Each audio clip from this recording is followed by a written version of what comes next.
Parshah Achrey Mot is not just about the sacrifices. It is about sanctification and redemption as seen in the Leviticus portion. It is about the agreement with Noah going back Genesis 9. It is also about council at Jerusalem.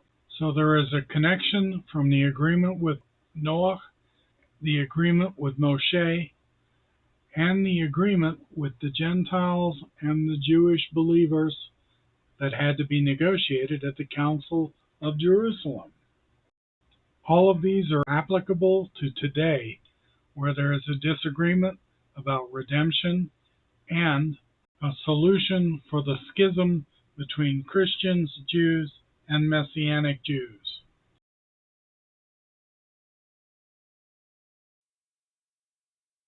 וידבר אדוני על משה אחרי מות, שני בני אהרון וקרבותם לפני אדוני וימותו. The Parshah Achrey Mot begins with Leviticus 16:1. ADONAI spoke with Moshe after the death of Aharon's two sons, when they tried to sacrifice before ADONAI and died. To understand this situation, you have to go back to Leviticus 9:23, where it describes what was expected to occur. Moshe and Aharon entered the tent of meeting, came out and blessed the people. Then the glory of ADONAI appeared to all the people. And then in 24 it says, fire came forth from the presence of ADONAI, consuming the burnt offering and the fat on the altar. So this was a very exciting moment that would occur, and it was required that certain things had to be in effect in order for them to be sanctified to do this. And Moshe and Aharon were in chapter 9, while in chapter 16, the two sons of Aharon were not. And so what it says, going again back to 9, starting with chapter 10, verse 1, but Nadav and Avihu, sons of Aharon, each took his censer, put fire in it, laid incense on it, and offered unauthorized fire before ADONAI, something he had not ordered them to do. At this, fire came forth from the presence of ADONAI and consumed them. They were consumed by the fire. Did they make a mistake? Was the only mistake that they weren't authorized? Who knows? But it clearly says in this scripture that the mistake was they were not authorized, and that was the explanation at the time this occurred, as listed here in Leviticus.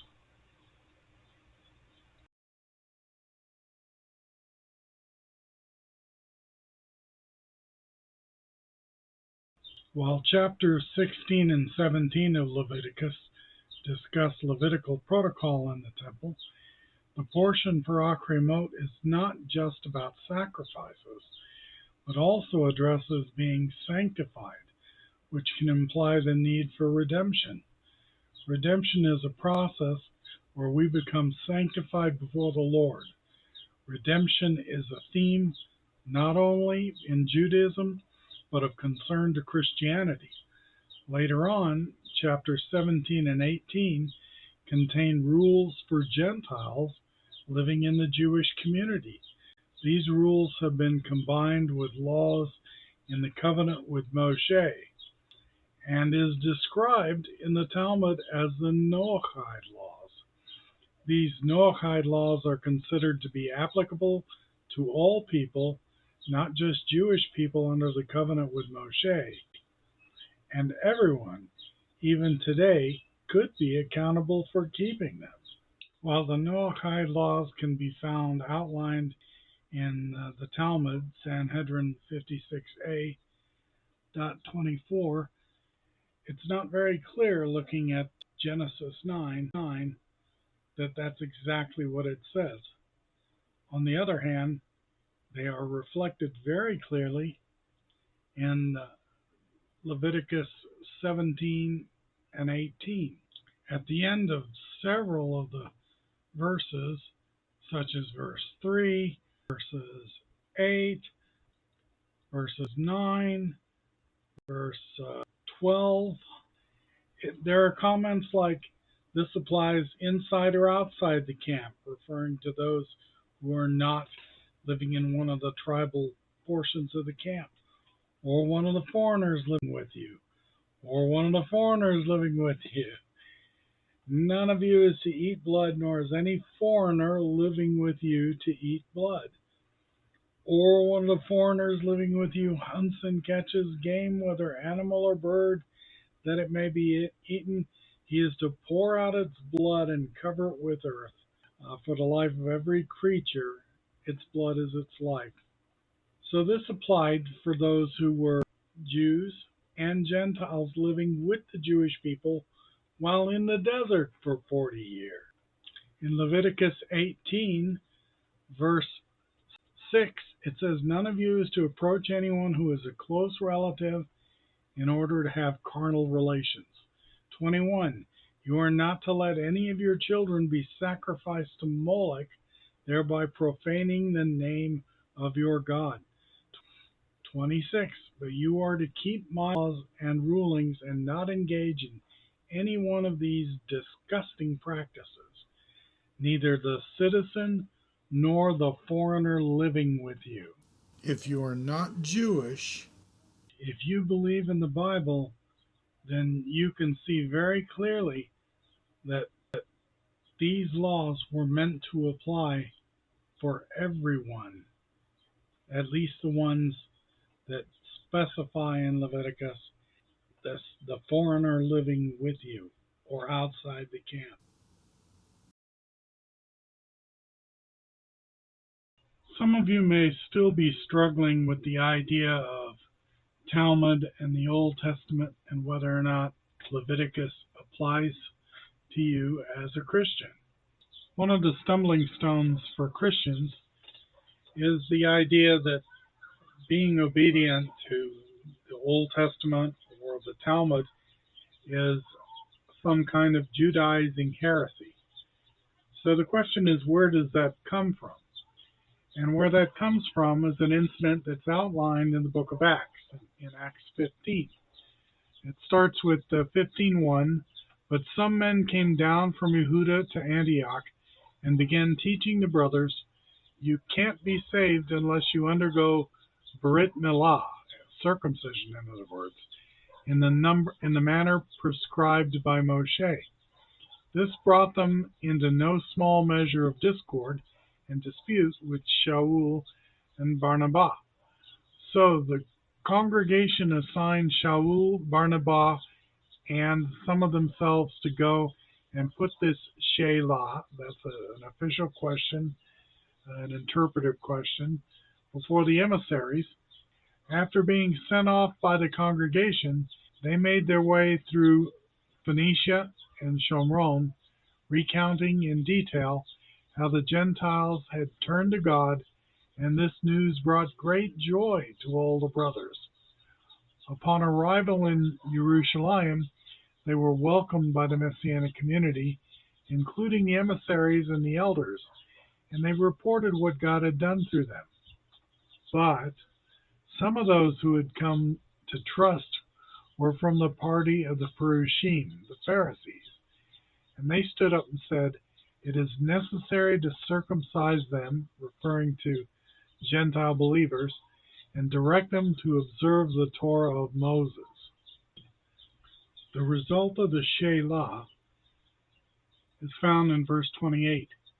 For it seemed good to the Ruach HaKodesh and to us not to lay any heavier burden on you than the following requirements: to abstain from what has been sacrificed to idols, from blood, from things strangled, and from fornication. If you keep yourself from these, you will be doing the right thing. Previously, we talked about the Noahide laws, which refer back to the time of Noah coming out of the ark. A condensed version of the Noahide laws is found in Tosefta Avodah Zarah 9:4. And I got this translation from the Sefaria website. And it says, the sons of Noah were given 7 commandments: establishing, sport, forbidding, idolatry, blasphemy, forbidden carnal relations, bloodshed, theft, and consuming the limb of a living animal. I was only able to identify some of these in Genesis chapter 9, where it talks about Noah and family coming out of the ark, and it talks about not eating blood and and being accountable for the life of a fellow human being. Whoever sheds human blood by a human being, will his own blood be shed? You can read chapter 9 if you want to understand what it says there. The idea being that we are all accountable for what was required of everyone who survived the flood. The point is, there was no need for a righteous Gentile living in Jerusalem to convert, and there was no need for righteous Gentiles living outside of Jerusalem participating in a Jewish community to convert, but rather they were simply required to keep those laws that were expected of everyone since the time of Noah. Despite the efforts by the Council of Jerusalem, Jewish believers and Gentile believers grew apart after this. And in fact, traditional Jews also divided from the believers in Jesus. Ultimately, I believe this conflict can be resolved with a better understanding of Torah and tradition. The chart shown here demonstrates how the church divided from traditional Judaism and includes a prediction by David Stern, who included this chart in his book, that two will come back together with help from Messianic Jews.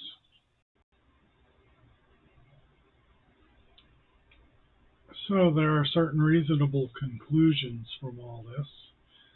From the Torah, in Genesis and Leviticus, a minimum standard for being sanctified before ADONAI is presented, beginning with the Noahide laws and continuing with the covenant with Moshe, including rules for non-Jews. There might be less tension in Judeo-Christian communities with better understanding of these instructions and mutual respect for each other's traditions. In the New Testament, in the book of Acts, the same essential standards are validated by the leaders of the early followers of Yeshua and outlined in Acts 16, the Jerusalem Council. This is no surprise since Yeshua validated Torah in Matthew 5:17, where he says, "Don't think that I have come to abolish the Torah or the prophets. I have come not to abolish, but to complete." And in the Jewish understanding of the word that he uses, it does not mean complete as in no longer needed. It means complete as in doing what you're supposed to be doing, to complete the instructions by doing them and by thinking them. The truth is found in the Tanakh and the Brit Hadashah, that's the New Testament. The time for the end of the schism between Jews, Messianic Jews, and Gentiles is overdue. The late David Stern discusses and outlines a separation of each and his prediction of a future restoration. In order for everyone to truly love one another, there is a need for all to understand each other. We can all understand and be redeemed to each other if we choose to do so. The message in Scripture is to do what ADONAI instructs and accept responsibility for what we do wrong, knowing that ADONAI will be merciful. And we should also be willing to redeem each other for what we feel people are doing that is wrong towards us, or not doing that is right towards us. It's the relationship between us and ADONAI is similar to the relationship with each other. We love ADONAI more than anyone else, but we love each other as we love ourselves. So Shabbat Shalom, and have a good week.